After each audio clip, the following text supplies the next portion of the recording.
หลังจากที่เติมไขมันไป1 เดือนนะคะหน้าก็จะอวบอิ่มแบบนี้นะคะก่อนหน้านี้ก็คือใต้ตาดำร่องแก้มก็ค่อนข้างลึกเพื่อนๆที่ทำงานคุณหมอก็ทักว่าทำไมหน้าดูแบบอิดโรยจังเลยตอนนี้คืออิ่มฟูขึ้นแต่งหน้าง่ายขึ้นค่ะสวัสดีค่ะพาวเพียงนะคะตอนนี้ก็ทำอาชีพเป็นพยาบาลนะคะวันนี้ก็คือมาที่แคนดิล่าคลินิกเพราะว่ามีปัญหาเรื่องใต้ตาลึกดำค้ำนะคะแล้วก็เริ่มมีร่องแก้มมีรอยน้ำหมากแบบค่อนข้างเยอะนะคะแล้วก็มีตรงบริเวณหน้าผากนะคะมีเริ่มเป็นเส้นๆมาเป็น3 เส้นแล้วนะคะแล้วก็มีปัญหาเรื่องขมับขอบแก้มย้อยนะคะก็ด้วยอาชีพที่เรา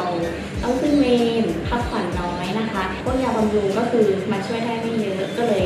เลือกที่จะมาปรึกษาที่แคนดิล่าคลินิกนะคะก็ที่อื่นก็คือหาข้อมูลค่อนข้างเยอะแต่ว่าเราเชื่อมั่นที่นี่เพราะว่า1ดูจากรีวิว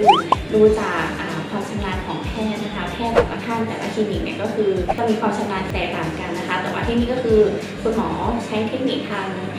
เหมือนที่ประเทศเกาหลีนะคะโดยที่เราไม่ต้องเสียเงินบินไปตั้งไกล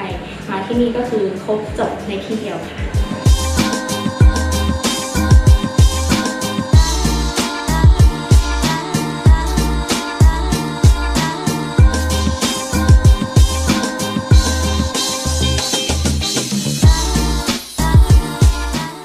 ก็ครั้งนี้พอเพียงพอใจมากเลยค่ะหลังจากที่เติมไขมันไป1 เดือนนะคะหน้าก็จะอวบอิ่มแบบนี้นะคะก่อนหน้านี้ก็คือใต้ตาดำตอนนี้คืออิ่มฟูขึ้นแต่งหน้าง่ายขึ้นค่ะคุณหมอเพื่อนทักก็โอเคดีขึ้นแล้วก็แฮปปี้แล้วก็ที่สำคัญ